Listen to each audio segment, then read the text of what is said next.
Hi, welcome back to the channel. This week we're looking at the latest plugin from Audija called SuperStutter. And anybody who's been following this channel for even the least amount of time will know I'm a massive Audija fan. Their kick drum is still my go-to, and I don't see that changing anytime soon. So let's have a look at SuperStutter then, and as its name would imply, it is a stutter plugin. And you're probably thinking, well, I already have 100 of those already, so why do I need another? Well, there are two very good reasons. Well, for one, this is very much a live performance-focused stutter plugin, and that is hinted at by these 16 pads here, and also because of this sequencer, which I find really quite intuitive. However, having said that, this plugin took me quite some time to learn. But once you do know how it works, it's actually very simple. So let's start at the top. Here at the top we have an oscilloscope, and this shows both the information coming in and going out. So let's play back a loop, and here in the blue we can see the audio coming in, and now when I press this we can now see the information going out in green.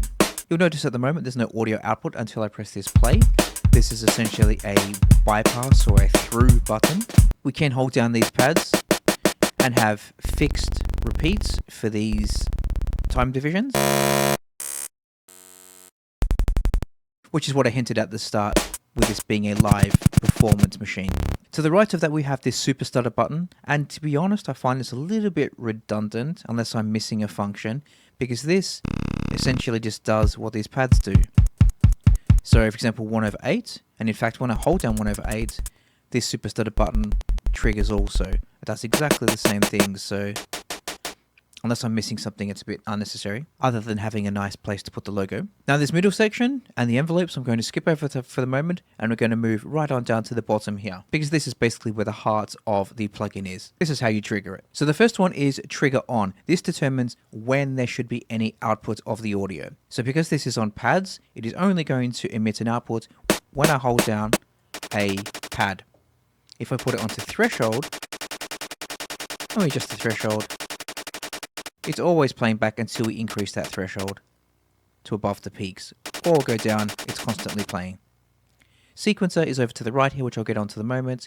We can trigger it via MIDI, or we can have it at a fixed interval. Here in this case, it's every 1/8. So let's put this back on pads for now. Below that is the stutter source. This determines the stutter length. So is the stutter length going to come from the pad here, and in this case 1/16, or are we going to manually adjust it in the sequencer? Again, I'll get onto that in a moment. To the right of that we have new sample on. This determines when a new sample should be captured. And once again, same options. So let's move on to the sequencer, and we can see we have 3 lanes here essentially. We have the blue, the green, and we can't really see this, but there's a time division down here. The blue zone is the new sample on, that's this section here. The green section is trigger on, and below that is the stutter source. So at the moment we're on pad matrix, so it's going to be every 1/16. We can change this to sequencer, and now we can choose a specific time division for each one of these. So 1/48, 1/16, and 1/32. Let's put the trigger onto sequencer.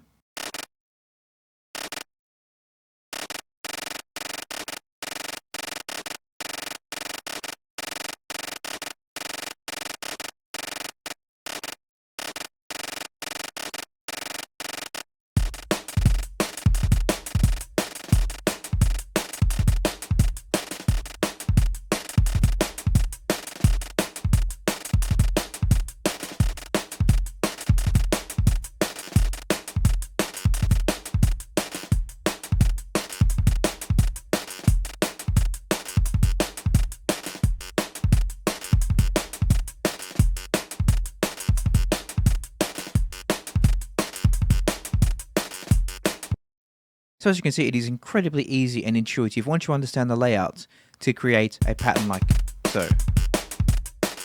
We have 4 lanes in the sequencer, so we can create different variations and switch between them. And now that we've done that, then we have our basic groove going. Then we can come up to this section here. So the first one is the sample buffer. Which sample is this taking from?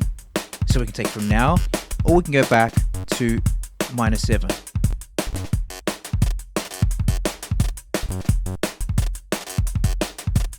I think that's working well. -4. Let's go back to there. To the right of that we have time scrub. So we can go plus or minus 4 seconds.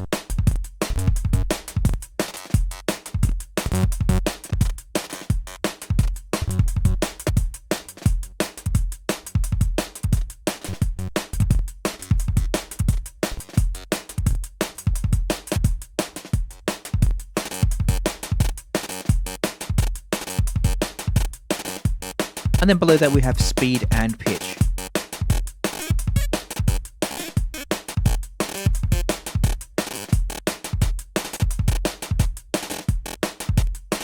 And then pitch.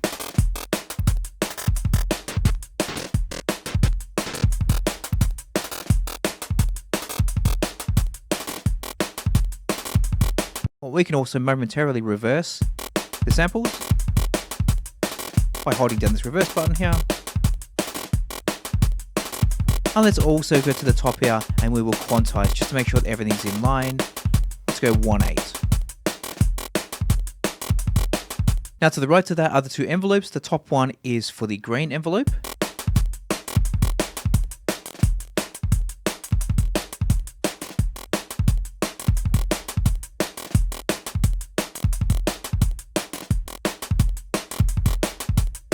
And then the bottom one is the total, the global amp envelope.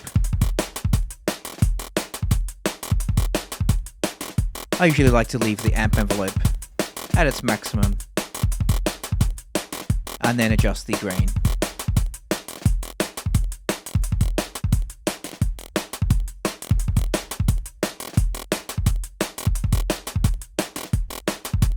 And essentially that's it. It's very, very easy to navigate once you understand how it works. And in hindsight, looking back, it's really not that difficult. The main source of confusion for me initially was understanding that these pads here are mainly just for live use. You don't really need them once you have the sequencer going.